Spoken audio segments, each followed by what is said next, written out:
Good evening. We're going to get started in just about 5 minutes, but I want you to watch this short, about 3.5 minute video as kind of an introduction to this. So we had the benefit of Mike Watkins, who is a consultant out of Gaithersburg, Maryland, who came and did some work, and he sent us this kind of as an intro to our program this evening.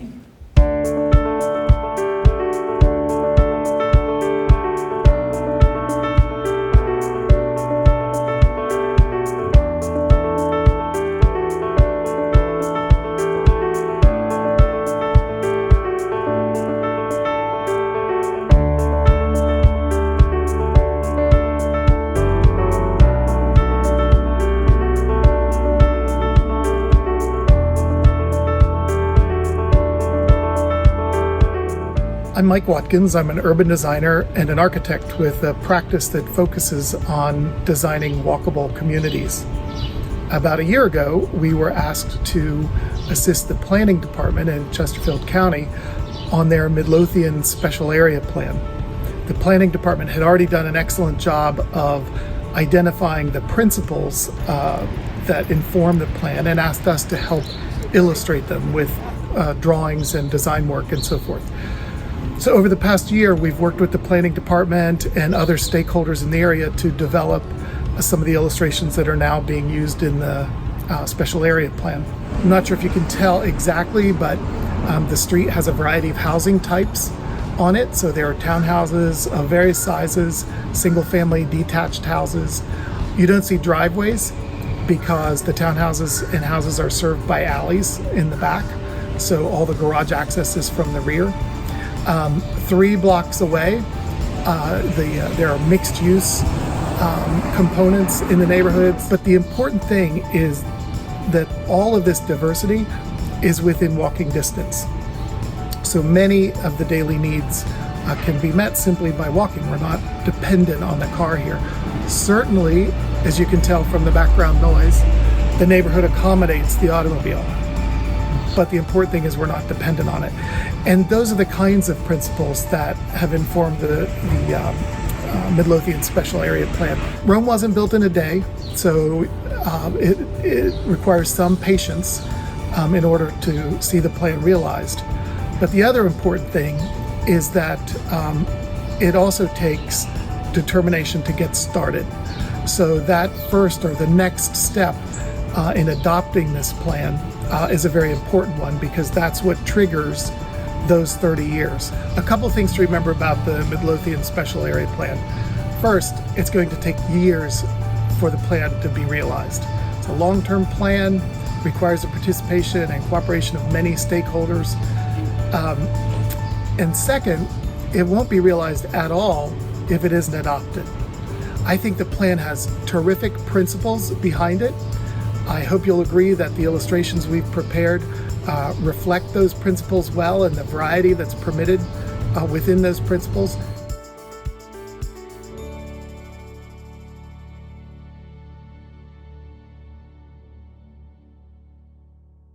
Okay, well, good evening. So I'm Leslie Haley, I'm your supervisor. I can't thank you enough for all of you coming out tonight. So one of the things I want you to think about, I want you to look forward 10, 20, 30 years, because that's what we're talking about when we talk about this plan. And I think this is going to come to you in a little different format than what you've seen in the past.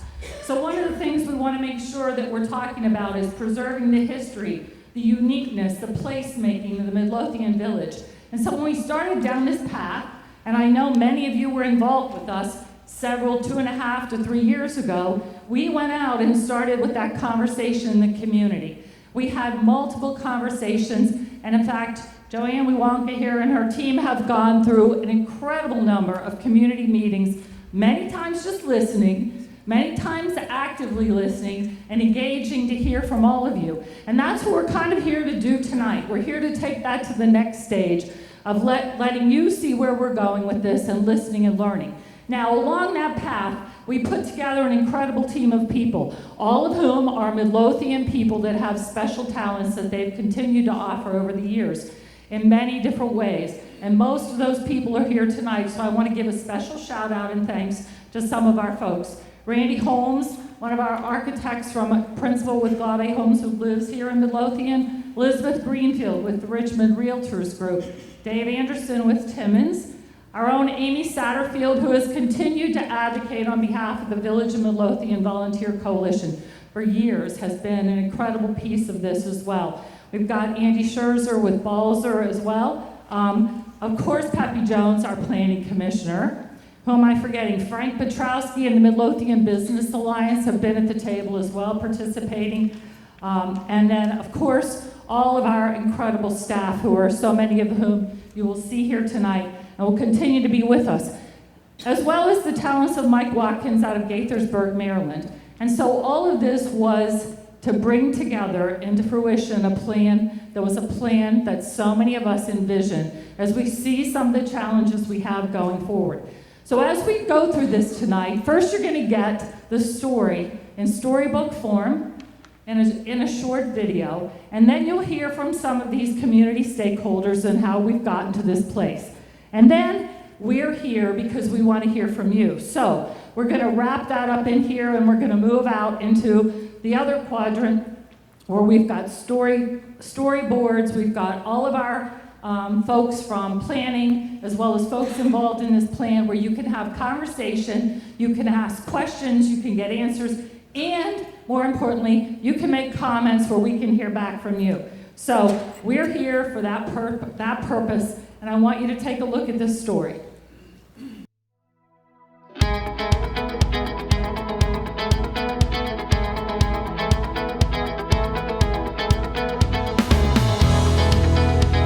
The Midlothian Community Special Area Plan is a vision document that will help guide changes in the community while also identifying key infrastructure needs. There's no place I've ever been in that has the charm, just has the this is it place like the Village of Midlothian has. I live, work, eat, sleep, and play in the Village of Midlothian, so the Special Area Plan has a special place in my heart. For that reason, living in the Village of Midlothian, getting to know your neighbors beyond your subdivision has been a wonderful experience. I love my town. The plan identifies recommendations that ensure Midlothian will continue to be a thriving community while also attracting new families and businesses to the area. Midlothian is truly a special place, I believe. It is not a residential community, it's not a business community. It is a rare community that has everything, residents, businesses. It has Midland Mines parks for recreation. It has school from elementary, middle, high school, up to even community college. It has a great library, so it truly is already a mixed-use village. And I think the goal of this plan is to continue that and make sure that everybody thrives and that we build with the best strategies to make sure that we not only maintain and preserve the history of Westfield or Midland Mines Park, but also grow at the best possible density to make sure that we maintain the walkable community. The plan looks at improving the transportation network throughout the community. Sidewalks, street lights, the sorts of things that reinforce that sense of place that people like. we've seen a number of studies that demonstrate that property values do increase when they're more accessible by bike, maybe surrounded by open space and parks, more mixed use. So again, going back to that live, work, play lifestyle. Recommendations include increased connectivity through a network of grid streets, sidewalks, and bike facilities to improve the ability for people to walk and bike, along with a reimagined Midlothian Turnpike that fits the pedestrian small-town feel of the village. Walkability, accessibility, connection, that is important, I think, for everybody, whether you're a resident or a business owner. And the government and this plan is doing a good job to try to build that connectivity and have a plan in place where we can be better connected and we can all collaborate and build a better community. With this plan, we're looking to balance new development with preserving and enhancing the village feel in Midlothian and the associated quality of life residents enjoy here today. The goal is to have the village of Midlothian feel like a place, like a town, not suburban sprawl, but a town. The plan establishes design guidelines for development that will ensure new development is compatible with the scale and character of Midlothian, while creating a vibrant and positive community identity through high-quality design of buildings and public spaces. Midlothian. When you say the name Midlothian, it really has a special place in my heart. It's so important, I think, the richness of the history that's here. You know, as far as the first commercial coal mines in the country. The plan is just a model to blend the old with the new and not change the old into the new, but it keeps that village scale. How do you preserve the past while planning for the change that's inevitable for the future? And without the citizen input, neither the Planning Commission nor the professional staff can do it alone. The plan also focuses on encouraging a variety of retail and commercial establishments and attracting small-scale local business investment and reinvestment in the community. The plan calls for these new businesses to be supported by a variety of residential housing types that accommodate a range of lifestyles.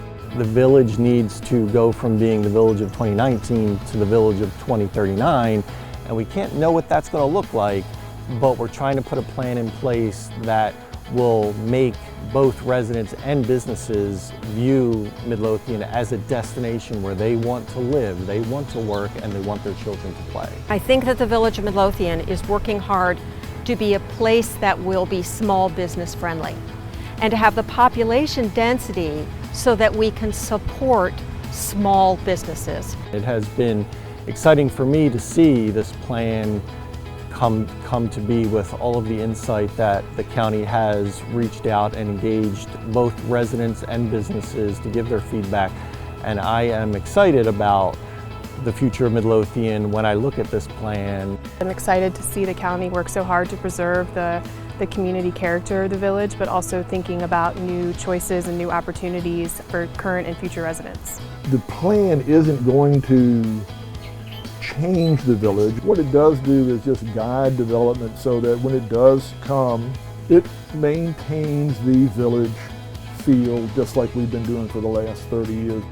Stay involved as we work with the community to make Midlothian thrive for years to come. Your input is critical in shaping the future of our county. For more information on how you can stay involved, visit the project webpage.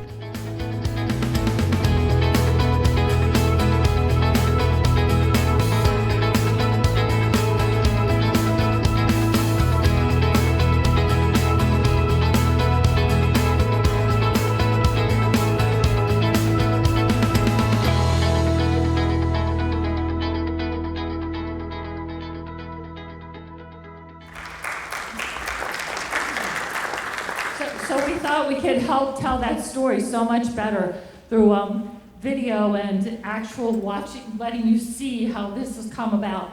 So now I want to let you hear from some of our folks that were very involved in this. So Randy Holmes from Glave Homes, but also a Midlothian resident who's been very involved with us. Thanks, Leslie. I'm going to jump up here because I want to use the pointer, and I hope you'll be able to see this. But I want to talk about a little bit about the plan itself, and then I want to show you an example of how we've taken a section of the plan and worked it at a finer grain, a little more detail, so that you can see an idea of how this plan could evolve over time, what are some of the steps, what are some of the implementation strategies. But as the video described, the plan is taking the village of Midlothian, this red line is the area of study that we conducted.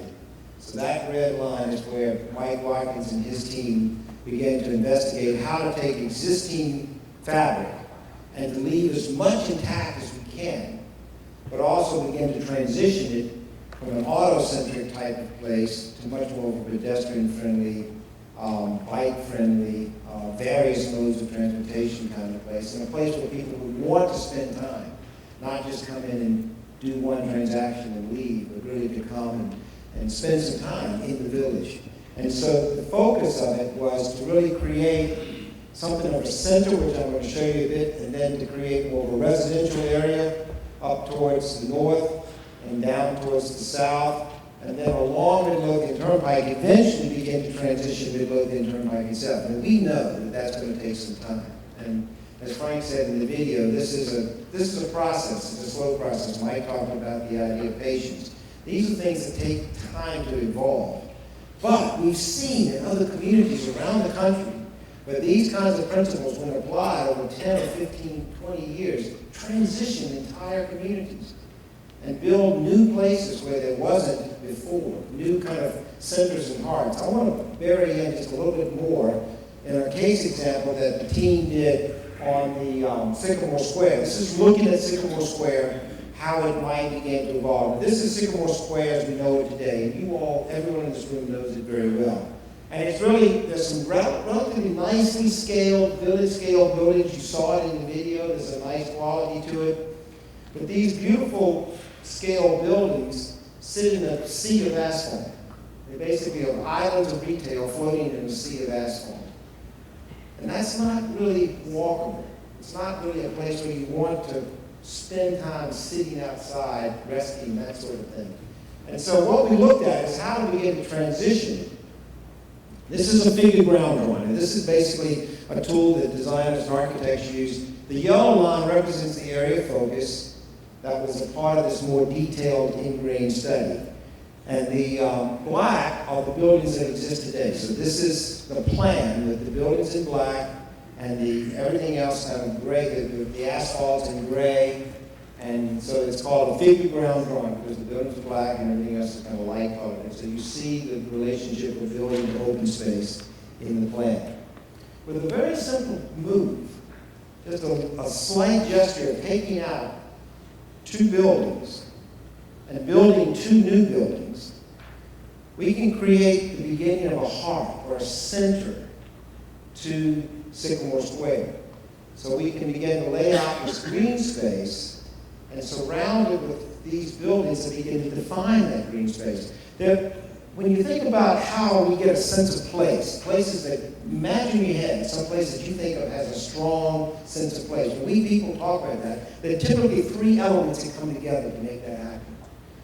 One is you have some kind of sense of edge or boundary to it. You know, some place where it says I'm in the precinct or I'm outside the precinct, that sort of thing. 2, there's generally some kind of heart or center, or it can be multiple places, but some places you say, well, that's the center of the village. That's the village green or the kind of heart of campus that we talk about in terms of places that have strong sense of place. And the 3rd is some kind of consistent texture. But the buildings that are in that tend to share a similar scale, similar character, so we call it a language in architecture. They speak to one another in polite ways. My wife and I were just in Charleston 2 weekends ago, and if you think about Charleston, it has well-defined edges because the water defines the edges. It has very consistent texture in the buildings. It has places within it that you can think of as kind of open, common green spaces, and those 3 things come together well. And we always think of Charleston as having a strong sense of place. And I think we can do that in the village of Midlothian. So we begin very modestly with these couple of buildings and an open green space, and then we can begin to extend that. So the roads, the parking lots can be converted into roads very easily without moving any of the existing buildings. We can extend tree lines down those. We can begin to create new roads with new buildings along the edges of those, so that radiating from this sort of heart, we begin to reach out to the edges with tree-lined streets, walkable spaces, interesting storefronts along the way. And so eventually, what can happen is that as this really develops, we can begin to actually get buildings along Midlothian Turnpike. Now, we know Midlothian Turnpike needs to go on a diet, and it's got a lot of asphalt, and so we've got plans to look at that, put a median in it, to make it much more walkable. This could be a process to get Midlothian to actually be a walkable place. But in time, as this develops and evolves, even Midlothian can begin to become more of a village-type experience as people drive in and through the area. So this is what the figure ground could look like 30 years from now. Quite a transformation. What might it look like on the ground? Well, this is the winter of Sycamore Square. It's a little bit chilly, not very pedestrian friendly. Interesting, but could be so much more. This is the spring of Sycamore Square. The existing building here can remain. We can add a building at the end. This is simply taking this, taking this asphalt perpendicular parking and just building a wooden platform. We could go over next weekend and do this project and begin to convert what Sycamore Square feels like just by beginning to create some place for people to sit outside. Put a few planter boxes in, maybe put a tree in, some street lighting comes along, and you really begin to see how this can actually transition into a space. The grocery store, begin to reconfigure that, rework that into something that has maybe a mixed use to it, maybe some living associated with it. Parallel parking as opposed to perpendicular parking, and it begins to really feel like a village. Let's take another look. This is, again, as I mentioned, the buildings in their sea of asphalt, and this is how it could evolve in 15, 20, maybe more years. Strong heart, a strong center, a green space where people can, crab loos would love it to have outdoor space that associates to this kind of park. Everybody has a dog these days. So it's a dog park, it's a play park, it's a place to sit with a cup of coffee, meet a friend. There's an arcade along here that allows you to walk along shops on the cover. Could be a wonderful kind of component to this. So you have a heart, you begin to develop edges to the streets and develop mixed use where we get ground floor retail and maybe offices or shops above. And Elizabeth talked about in the video, this mixed use lifestyle where you have people living above a shop or maybe working above a shop, so there's more than just retail in the area. I think we could create opportunities for small-scale developers. This is a plan that involves lots of different scales of building and lots of opportunity for even young developers. A lot of these young entrepreneurs who want to have a chance at doing something but don't have the capacity to do a large project. We want to have sites where maybe a single building or a couple of buildings could be done by a small-scale developer. So together, this begins to create a transformation that puts a heart. We have a wonderful neighborhood in Midlothian with wonderful housing all around. We all live in it. What we don't have is a real walkable center to our neighborhood. And this begins to create that opportunity. Jesse, you want to talk about traffic? My name's Jesse Smith with Chesterfield County, and thanks again to everybody for coming out tonight. When I was thinking about kind of how to describe what we're doing here at the Village, I actually thought of my 4-year-old daughter. I have a 4-year-old daughter at home. We went out to see a movie the other night, Secret Life of Pets, one of those animated films, little cartoon rabbits and dogs, that sort of thing. So we got done at the movie and walked outside, and I said, well, we need to go over to Target. And she goes, Daddy, do we have to get in the car to go to Target? I can see it from here.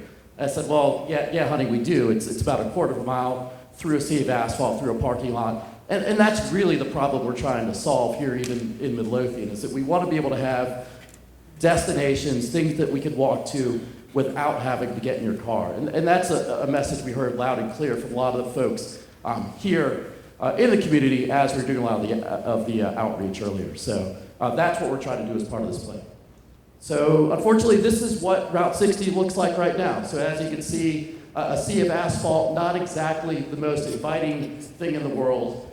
It's 5 or even 6 or 7 lanes wide at some spots. For an average 12-foot lane width, that means if you're trying to walk across that, that's 84 feet of asphalt, which I'm a pretty quick guy, and I can't do that without really playing Frogger with traffic. So it's just not an inviting pedestrian community right now. There's sidewalk out there right now, but even in the picture, you can see that nobody's using it. It's not comfortable. There's a lot of traffic. It's loud. It's fast. It's just really not a good environment for pedestrians. One thing I would like you to look at is, can you see Mount Pisgah, which is the large white 2-story building there in the background? That's going to be key as we kind of go to the next slide as your reference point of this is what it looks like now. And this is what we have as a vision. You can still see the 2-story colonial, that Mount Pisgah in the background, but you can also see that we're separating some of the uses. So in other words, yes, there are cars. We're not saying people aren't going to drive anymore, but you're separating the vehicles from the pedestrians with even a kind of a bikeway in between. You're also including some elements like landscaping, trees, lighting, that sort of thing, that again, provide that separation from pedestrians bicyclists, allow people to feel more comfortable while also having different modes of travel and really being able to have other options so that if you walk out of the store and you want to go to another store, you don't have to hop back in your car. You can either walk, take your bike, just do something different than what we currently do now. I'll show you a couple of examples of how this actually looks in reality. This is a nice rendering, but can you do this? And the answer is yes, because other folks have done it. So on the left there is a nice picture in Nashville, Tennessee, and then on the right is a picture of the Daily down in Carytown. Just a really nice restaurant. You can see the on-street amenities. Folks are outside eating. Again, I went to World of Mirth, little toy shop in Carytown the other day with my daughter, and we walked right by this balcony was absolutely bustling with folks. There were people everywhere. It's a really, really nice place to, again, walk. So this shows how the pedestrian amenities can function. And a couple of examples of how the bicycle infrastructure can function. On the left there is the Indianapolis Cultural Trail. It's been a really successful trail there in Indianapolis. And then again on the right, something that's a little closer to home, you can see a portion of the Capitol Trail that's down in the city of Richmond, downtown. So just again, another example of how these can fit within the existing infrastructure and how they have been executed in reality here, even locally. So that's kind of the vision that we're hoping to achieve. So I'll pass it along to Elizabeth. She's with the Richmond Association of Realtors, and she's going to talk to you a little bit about housing and some other uses. Thank you, Jesse, and thank you, Supervisor Haley, for including me in this opportunity. So I'm going to talk to you a little bit about a variety of housing. I'm really excited about this plan because it plans for and envisions for a variety of housing. I was saying earlier to Supervisor Haley, I grew up in a community that did not provide me that opportunity to return home after college. Unless I could afford a single-family home at 22, I had to look elsewhere. This plan is very exciting because it plans for housing opportunities in all walks of life, regardless of where you are. And whether you're renting or you're ready for first-time homebuyer activity. We've heard a lot about walkability. We have a ton of studies that look at housing trends. Walkability is a very high trend in housing purchases and where people choose to live right now. We all know millennials like that more walkable lifestyle where they can live, work, and play. But interestingly enough, that's the type of interest that we're seeing from those with empty nesters, maybe boomers. I can speak to my parents. They may even be in the audience. They purposely downsized into an area where they could walk because they don't want to be car dependent. It's a very healthy lifestyle. As Amy said in the video, it's also a way to connect with people outside of your neighborhood. It's a very great way to get involved in the community. Not be being pedestrian friendly means you're not wedded to the car. You're out, you're walking, you're engaging in the community. You're walking to shops. It's definitely less burdensome on the environment as well. So this plan does take into account different housing variety types, but different just lifestyle choices, as we heard Randy say, kind of that live, work, play, where you can have a first floor commercial and residential above. We're definitely seeing that that is a lifestyle choice. And I mentioned walkability. I didn't talk about home values, but that's another statistic that I know all too greatly as how this walkability impacts home values. And there is a product called WalkScore that looks at home value and how walkable a home is. And it looks at homes within a 5-mile radius and how close it is to jobs, to parks, to entertainment and recreation. For every 1 point increase in walkability, it's about a $3,200 increase in your home value. So not only is it a trend, something that more people want to see and have in their lifestyle and have that opportunity, it definitely has a positive impact on their homes. So I think with that, turn it back over to Supervisor Haley. Thank you, Elizabeth. So basically, we brought you this to give you a real clue and let you walk through what this vision looks like.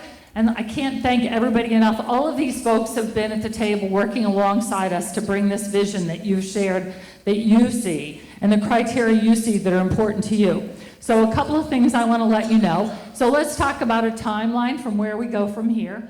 We are anticipating that we will, that our planning commission will go and will hear the case in August. We'll take action on the case in August, which would put it before the Board of Supervisors in September. So what that tells you is that there's still plenty of time for you and friends of yours to be heard about positives, ideas you have regarding this plan. On our website, we already have both of these videos loaded, as well as the entire how many 70-some page plan? Is that about?